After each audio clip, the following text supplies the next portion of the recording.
We corporate, you heard? Let's go. Shout out to Mfholyland, man. You know what I'm saying? All right. Rolling. We here, man. What up? It's your boy Ra. We here with Villain Talk, man. Brought to you by Mfholyland and 90s Culture. And I got to the left of me, my boy. Yo, what's up, everybody? It's Prez1. Check me out. All platforms. This is the first show of Villain Talk. So let's have some fun. Yeah, let's do this, man. So, Prez, how you doing, man? How's everything I'm doing going good, with you, Rob. man? I'm doing good, man. Okay. Glad to be here. Grateful for the opportunity. And this is going to be dope. Yeah, all right. So, basically what this show's supposed to be is really where we get on here, talk a little shit, promote some projects that's coming up from the camp, the 90s camp, and, let y'all know exactly what's going on. We might have guests on here. We might not. We might do a couple flips. We might not. But, stay tuned and you might see. Feel me? Yo, we literally talked about this show a week ago. Yeah. Maybe a little bit more than, let's say something like in the 10-day range. And then now we're here. We only had a few conversations. We had a conversation I thought went really well. Yeah. And it just happened out of nowhere. Right. Big up to Wavy and Antidote, by the way. Yeah. Shout They out. had some words in that as well. And we're here. So let's get into these projects, man. What projects we got coming up? We got a few projects coming up. February 2nd, we are going to be in Delray Beach. We're going to send that address and the link to this video all over Instagram. Just follow at 90 Culture and at 90 Culture Management, Mfholyland on all platforms. And you'll have all the info for that show. Right. And then February 22nd, Illadote's coming out, produced by Antidote. That's a joint that's gonna be fire. I can't wait to hear what's on that one. I believe 2 singles are out right now, if I'm not mistaken. Okay. You and I is out, and there's another one. My apologies, I can't remember the name, but I got my phone right here. About Peace of Mind? Peace of Mind. There Oh, we go. yeah. Thank you. Peace of Mind's out. Thank you. Yeah. Peace of Mind's out, and those songs, I gotta say, is definitely something different from Antidote compared to other past projects that we've heard. And I just, from the sounds of it, man, I think, like you said, it's in the name. Right. Illadote. It's interesting. He's probably not gonna say it, but I asked him. He was telling me, he's like, "Yo, I got these records, man. I kind of want to show my vocal range a little bit." And I was like, "Man, why don't you go ahead and do it? Go ahead and then shit. Maybe a month later, Peace of Mind comes out." That's sometimes it's just that one sentence, what I mean? That's that it, really, sometimes. and that's the thing about hip hop. Hip hop is so good like that. Like, especially when it comes to ideas, you could like have nothing and then you can just say, like, someone could tell you like 2 sentences or something, right? And then it would just give a whole project of ideas. Because personally, it's just like, it's like when you start doing something and you don't really know what you're doing, but the more you get into it, you just figure it out as you go. I feel like hip hop writing process, album making, all those things definitely fit into that category. Yeah. Well, for the record, I didn't give him any ideas for the records. He already had the record, right? But he was making the decision to showcase his vocals instead of just sticking to the rap. Yo, I'm all for it in hip hop. If you can, if you can be as creative as possible and just try. If you're good at one thing, you're good at one thing. That's cool too. But me, I always think, yo, if I'm so good at this one thing, can I be good, just as good in something else, right? Or in the same lane, just like a different kind of style. Man, we could go on for days with that effect, but that's just the gist of it. And I really think he felt it and he went for it and he delivered. And that's the story of that. He's getting a lot of because I seen some clips on social media. He performed it a couple of times. I think yes, like twice, and and he's getting some good feedback. Yeah, after that performance, which Right. was a dope performance, by the way, that is also on the at 90 Culture page. You can always look that live performance up. That was a great performance. Yeah, That performance actually was the first time I've heard the record. Really? Yeah. Okay. So it might have been my first time too. It might have been my first time. that might have been the first time he probably released that performance. I can't recall if he released that performance before or after the record actually dropped. But either way, Peace of Mind, Illadope, February 26th is coming out. Leftovers Volume 3 already came out. That actually was the 31st. Leftovers 3. That's out today. That's out today. We here. Wednesday, January 31st. Yes, that's out today, by the way. By the time you guys hear this, it will be not today. But now you know, either way. Right. It's out. Leftovers 3. Listen to Leftovers 1 and 2. Just a ton of dope beats on there. Freestyle to them. If you like them, again, hit the website. Yeah, reach out, purchase. But all in all, do your laundry, listen to it. You're gonna find something in there you like. Right. So those are upcoming projects that we got. Let's get into this Nicki Minaj and Meg Thee Stallion thing, man. You have you heard about that? Have you know, I've heard about it. I've only read like a little bit of headlines. I haven't heard any of the records. I've heard obviously Nicki Minaj rap. Meg, I know, is a dope artist, so I haven't just got a chance around to it, but I do like to listen to things like that, especially responses or things that just go hand in hand with each other. It's almost like they're telling a story, even though they're kind of beefing. Is it that heavy? To be honest, with women, I don't know. You can never know because it's a touchy lane. I think male hip hop is a bit different. You start beefing when, maybe someone stole your chain, maybe someone stole your girl, maybe someone stole your car, maybe you guys didn't do good business or something like that. You know what I mean? But in the female world, it's probably like a whole different dynamic, and I don't live there. So the only thing I can speak on is what's being said in the records. I agree with that statement, but I would also like to add that those, to me, they're Cardi B is dope, but those Nicki and Meg, like lyrically, different, but they're definitely up to par with each other. Yeah. So I'm really interested in seeing how they're gonna test each other's pen game. Right. Obviously, in any rap game, board game, sports game, doesn't matter. There's always going to be some conflict of some sort. And this just happened to be rap beef. Yeah, do we still appreciate rap beef? Because I'm thinking is this big enough to go into like a Meek Mill and Drake type of thing? Because Meek Mill and Drake, they gave us this record after this record. And that's the most recent beef that I could speak on, where they took it to the music instead of doing some 50 Cent and Ja Rule type stuff, where 50 Cent's like blackballing this man and making sure nobody messes with him. Ending careers. Is this an ending career type of beef, or is this just something that could be solved with a conversation? Right. So let's just no careers ended. Right. More music for everybody. Yeah. And I know some of those Nicki songs are already charting. What do you mean? Like after this incident? Yeah. Really? So yeah. Wow. So I read something like that. Don't quote me on that. Okay. I could be mistaken. But all in all, my point is like, yeah, throw those records back and forth. Get them on the top charts. I know hip hop hasn't been on the top charts in almost all of like 7 months in 2023. Yeah. Right? About so. I don't know if 7 months is exactly but regardless, man, more music. Let's keep it safe. Let's keep it fun. But yeah, just kill each other, man. Like I just want to hear it.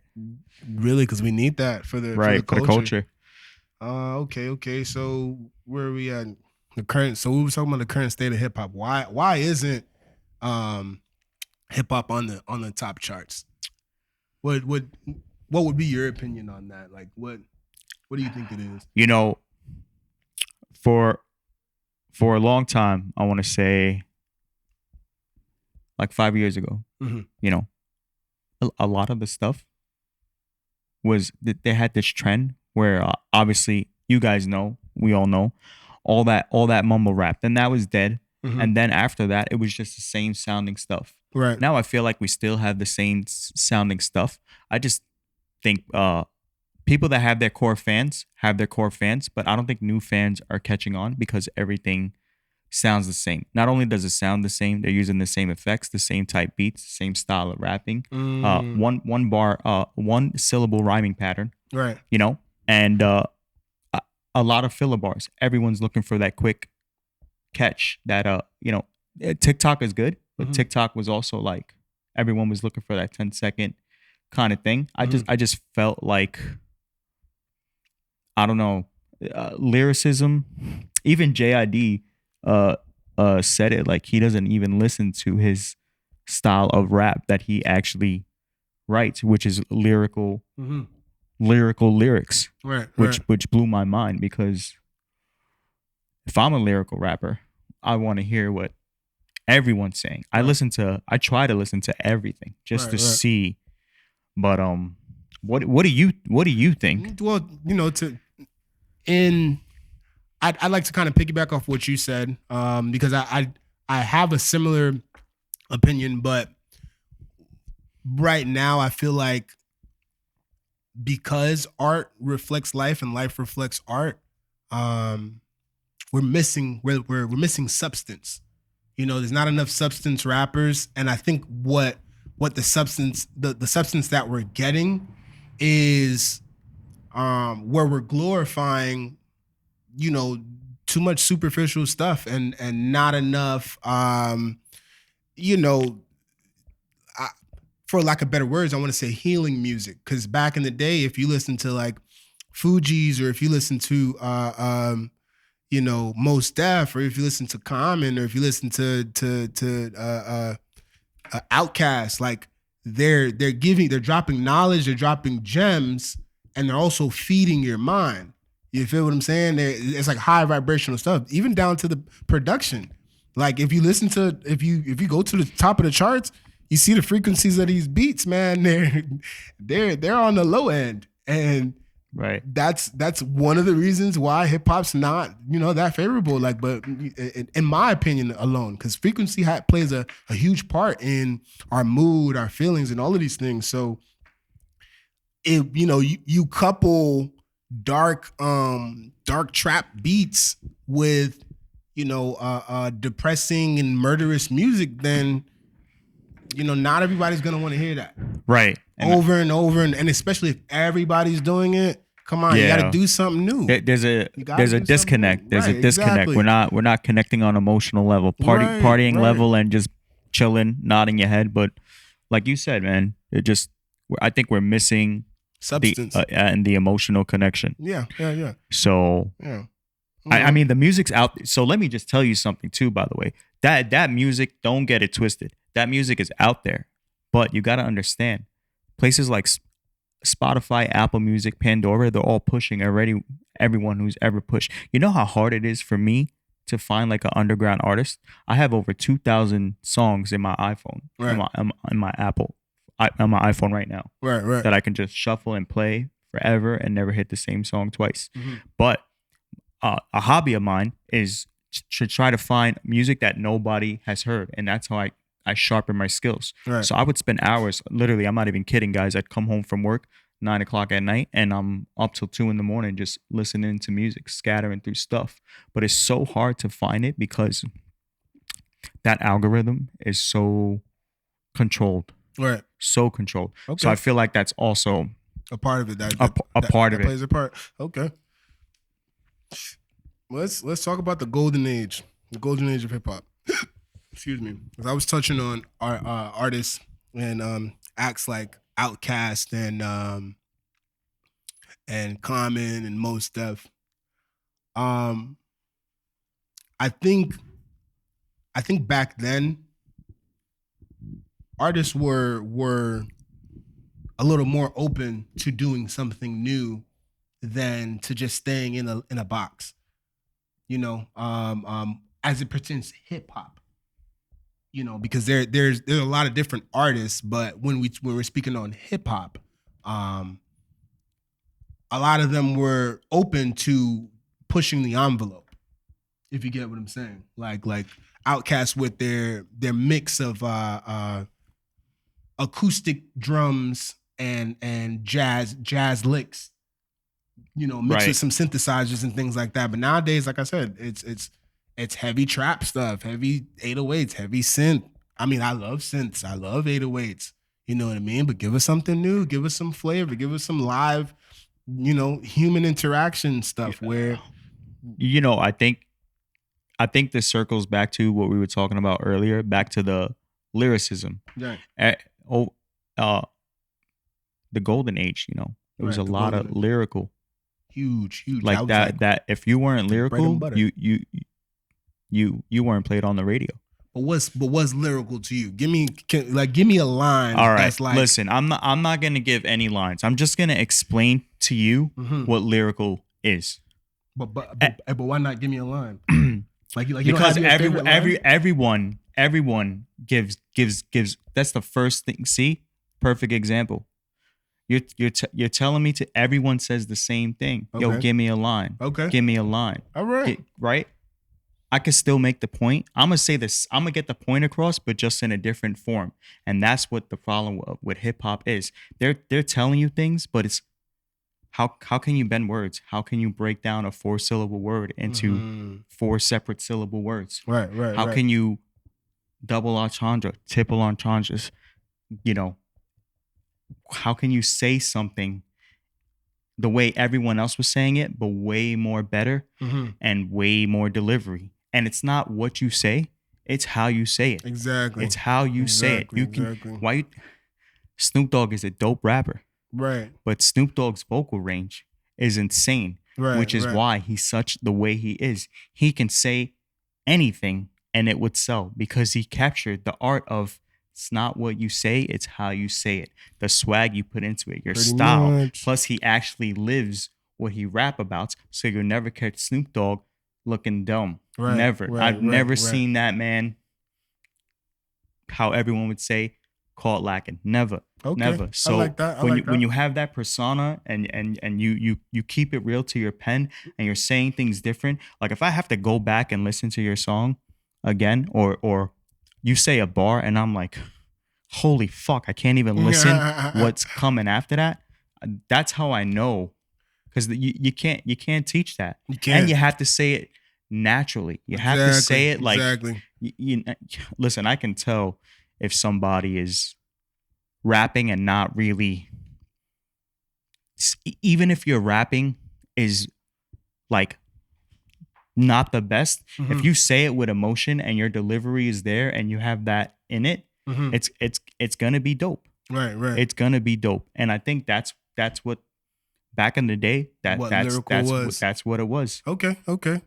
So I don't have a back in the day reference or an example of what lyrical is to me, but I do have an updated reference. Right. My example would be this guy said, "The only time I take my time with it when it's the beef, and I swear I'm gonna cook up your soul."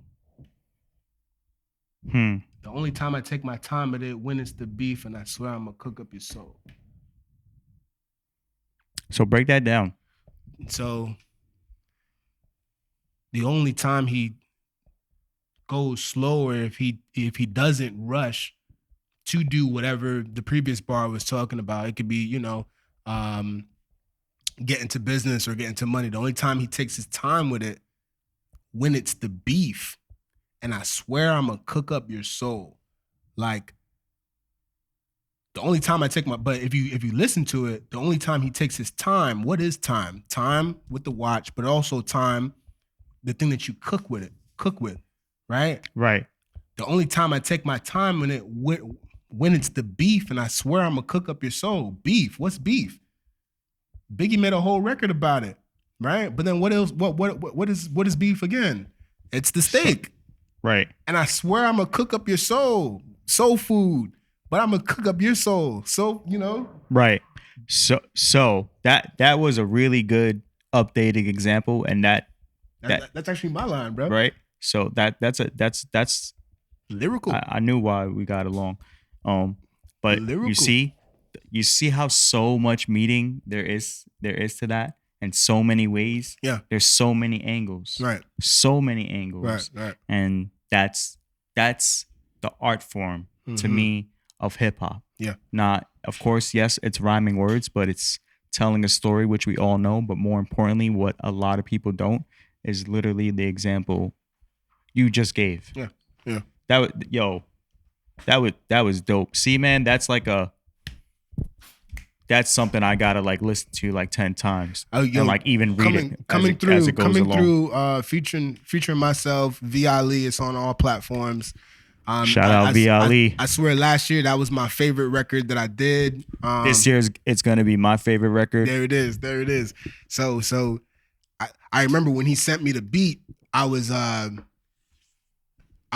my room, and this was like after 2 days of meeting him. Fame, shout out to Fame Life. We was at the smoke event, and that's when I met V Ali. He was like, yo, he was telling me what he did, and he's like, yo, he would love to collab. I was like, yo, send me something. 2 days later, he sends me Coming Through. I hear as soon as I heard the hook, I'm like, yo, I gotta go crazy on this. And then, you know, the opportunity presented itself. So I did. I snapped, and still it's one of my favorite features. Anytime anybody hears it, they're like, yo, you killed that. You know, so now when I'm making records, I know, okay, that is the bar that I'm going against. Because that, if you listen to the whole verse, bro, every line, I'm giving you something to think about, you know, to where like, wait, what is he talking about? Oh, I know what he's talking about, but is he talking about something else also? You know what I mean? I'm just on my own high horse here, but you know. So I'm just gonna highlight, because you're saying some dope things that I just want to add to. Right. So pay attention, guys. You just said that bar is the bar that you have to go against. And I love that. And I'm going to tell you why. That's also back to why rappers were more competitive back then. Yeah. They weren't only going bar for bar against each other. They were going bar for bar against themselves. Anytime, if I were to ever get on a record, right? Any record, I don't care if you give me 4 bars. Yeah. I'm going in there. We could be best friends. When that mic goes on, I'm in there to do a job, and that is to be the best MC that I can be. Right. Rapper, all right, but MC is, I feel like MC. I want to bring that word back too, like rappers and MC. I feel like MC, Mike, like it's just, I don't know, man. But yeah, back to that. When go against yourself, man, and that's how iron sharpens iron. Yes, sir. So, speaking of, your favorite albums back in the 90s, do you have like an album that comes to mind, or something that, resonates with you still to this day? Like, maybe you get in your car and you got to play that. For me, it's The Score by Fugees. That's my go-to 90s album cut that I will play every year, no matter what. Just because it was a different type of sound that they were bringing, because they had that melodic element, because Lauryn Hill was such a songbird, and she also had lyrics, and I feel like Wyclef, his wordplay and his lyricism was just so vivid, and he always painted a picture in every record. But hands down, my favorite is Ready or Not, like out of all his verses that he ever spit. So a lot of good records came off of that album, and that would be mine, as far as like my favorite album from the 90s. What would be yours? So the 90s was, I didn't really listen so fun fact, I didn't really listen to hip hop till after Biggie and Pac died. Whoa. So I kind of missed that whole thing. But ever Okay. since I heard about it, obviously I've been listening to those Whoa. two artists forever. Mm-hmm. What were you listening to, if you don't mind me asking? Like, what was it? Like were you listening to folk? Or? So there was this radio station in New York that my mother used to listen to. It was called KTU, and it played all like the house music kind of things. Okay. So I really got into that. That was something that I really liked beforehand. My sister was older than I am by 4 years. She would just change it to hip hop.